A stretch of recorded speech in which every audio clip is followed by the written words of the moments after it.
Assalamualaikum warahmatullahi wabarakatuh. Perkenalkan, nama saya Putri Triana. Saya dari semester 3C akan mereview hukum pidana lanjutan bab kedua tentang penyertaan atau delnaming. Istilah penyertaan disebut juga turut campur dalam peristiwa pidana, turut berbuat delik, turut serta, delnaming, complicity, participation, dan lain-lain. Pengaturan penyertaan secara umum buku 1 bab 5 KUHP pasal 55 sampai pasal 62 KUHP. Secara khusus, secara tersebar pada buku 3.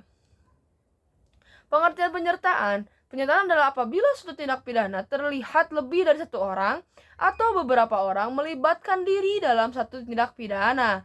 Bentuk-bentuk penyertaan, yang pertama ada Zijdig plegen atau yang melakukan, yang kedua ada Zijdig doen plegen yang menyuruh melakukan, yang ketiga ada Zijdig medeplegen yang turut serta melakukan, yang keempat ada Zijdig uitlokking yang membujuk atau menggerakkan, yang kelima ada Zijdig medeplegtigheid yang membantu melakukan.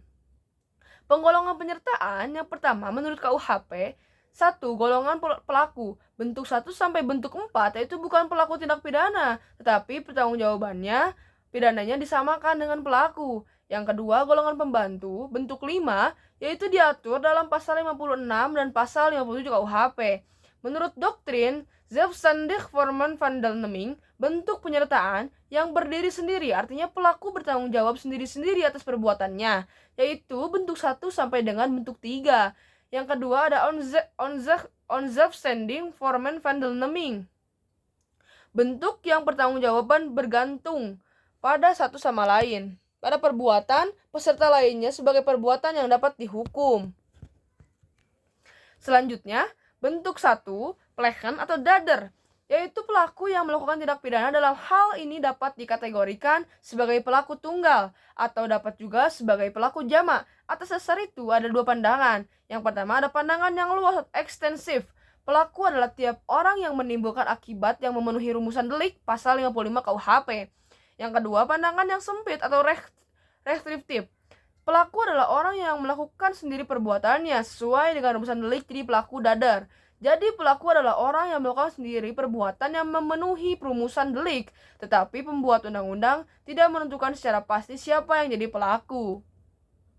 Selanjutnya yang kedua ada doen plegen atau menyuruh melakukan, yaitu orang yang melakukan tindak pidana menggunakan orang lain sebagai perantara, tetapi perantara ini hanya berperan sebagai alat. Dengan demikian, doen plegen mempunyai ciri yang pertama ada dua pihak, yaitu pelaku langsung manus ministra atau auctor materialis, yang pelaku tidak langsung manus domina atau auctor intellectualis. Dalam doen plegen terdapat unsur-unsur.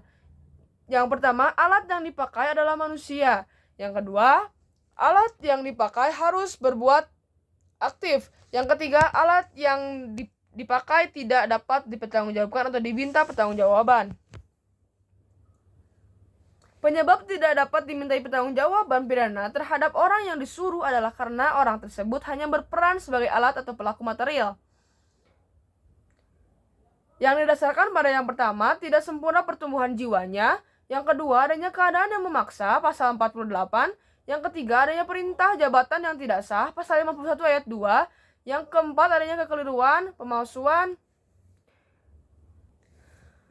Yang ketiga, adanya perintah jabatan yang tidak sah, pasal 51 ayat 2. Yang keempat, adanya kekeliruan, pemalsuan. Yang kelima, tidak mempunyai maksud untuk melakukan kejahatan seperti disyaratkan dalam undang-undang. Bentuk ketiga, turut serta atau melakukan medeplegen. KUHP tidak memberikan definisi, tetapi MVT memberikan pengertian bahwa orang yang turut serta dalam melakukan medeplegen ialah orang yang dengan sengaja turut berbuat atau turut mengerjakan terjadinya sesuatu. Syarat-syarat turut serta melakukan atau medeplegen adalah yang pertama ada kerjasama secara sadar atau bewestu samenwerking. Kerjasama di sini harus ditujukan pada suatu perbuatan yang berupa kejahatan. Yang kedua, ada kerjasama secara fisik atau physical samenwerking. Kerjasama di sini merupakan suatu delik yang ditujukan pada suatu akibat, yaitu adanya perbuatan yang berupa kejahatan dan perbuatan tersebut itu dalam undang-undang. Bentuk keempat, mengatur atau outlooking, yaitu orang yang menggerakkan orang lain untuk melakukan suatu tindak pidana dengan menggunakan sarana-sarana yang ditentukan oleh undang-undang. Jadi, perantara penganjur dengan penyuruh melakukan hampir sama, yaitu adanya usaha pelaku untuk menggerakkan orang lain sebagai pelaku material atau autor materialis. Perbedaannya adalah yang pertama, dalam penganjuran, sarana yang digunakan diatur dalam pasal 55 ayat 1, sub kedua, yaitu diatur secara limitatif atau terbatas. Yang kedua, dalam pembujukan, orang yang membujuk disebut autor intelektualis dan yang dibujuk atau digerakkan sebagai autor materialis. Yang ketiga, pelaku materialis atau autor materialis dapat dimintai pertanggungjawaban secara hukum atau dipidana karena melakukan perbuatan dengan sengaja. Dalam menyuruh melakukan downplaykan, satu sarana untuk menggerakkan tidak ditentukan atau tidak terbatas, tidak limitatif. Dalam menyuruh melakukan, orang yang menyuruh disebut manus domina dengan orang yang disuruh dalam manus ministra. Yang ketiga, pembuat material atau manus ministra tidak dapat dipertanggungjawabkan secara hukum atau tidak dapat dipidana karena tidak mempunyai kehendak. Syarat-syarat pemidanaan bagi penganjur atau penggerak. Yang pertama, ada kesengajaan untuk menggerakkan orang lain untuk melakukan perbuatan yang dilarang. Yang kedua, menggerakkan atau menganjurkannya dengan daya upaya atau sarana dalam pasal 55 ayat 1 sub kedua. Pembuat material tersebut dapat dipertanggungjawabkan secara hukum dan atau dapat dipidana. Selanjutnya, maksud dari pasal 55 ayat 1 dan ke sub kedua adalah untuk kepastian hukum. Yang kedua, untuk pedoman bagi hakim dalam pembuktian. Terhadap pengaturan daya upaya secara limitatif ini tidak kritik, ada Hazewinkel Suringa yang mengatakan, jika daya upaya tidak dibatasi, maka orang yang cerdik pandai dapat memakai daya upaya lain di luar KUHP atau di luar yang diatur oleh pasal 55 ayat 1 sub kedua. Misal, ratap tangis, cerita-cerita keberhasilan, dan lain-lain. Adapun daya upaya yang berupa paksaan, ancaman, dan penyesatan dapat masuk ke dalam bentuk menyuruh dan juga menggerakkan. Dasar ukurannya adalah apabila dorongan, paksaan, ancaman itu sangat kuat, maka itu adalah menyuruh.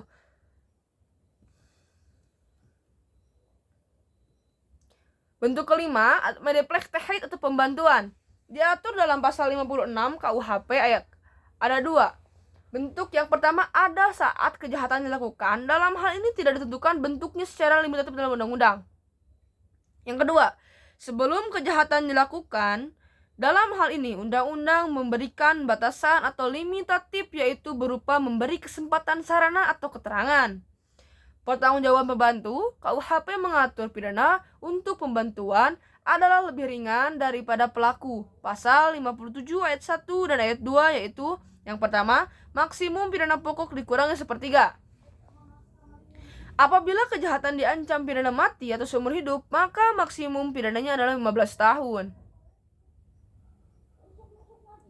Pertanggungjawaban pembantu, yang pertama, pemidanaan untuk pembantu adalah lebih ringan daripada pelaku. Pasal 57 ayat 1 dan ayat 2 KUHP, yaitu yang pertama, maksimum pidana pokok dikurangi sepertiga ayat 1. Yang kedua, apabila kejahatan diancam hukuman pidana mati atau penjara seumur hidup, maka maksimum pidana untuk membantu adalah 15 tahun ayat 2. Pengecualian terhadap prinsip di atas adalah pasal 333 ayat 4, merampas kemerdekaan orang untuk membantu dipidana sama dengan pelaku. Pasal 231 ayat 3, penyimpangan barang pembantu dipidana sama dengan pelaku. Pidana tambahan untuk pembantu sama dengan pelaku, pasal 57 ayat 3, dalam pertanggungjawaban pembantu KUHP menganut sistem tidak tergantung pada pertanggungjawaban pelaku. Pasal 57 ayat 4. Dalam pertanggungjawaban pidana bagi pembantu hanya dihitung yang sengaja dipermudah atau diperlancar beserta akibat-akibatnya saja.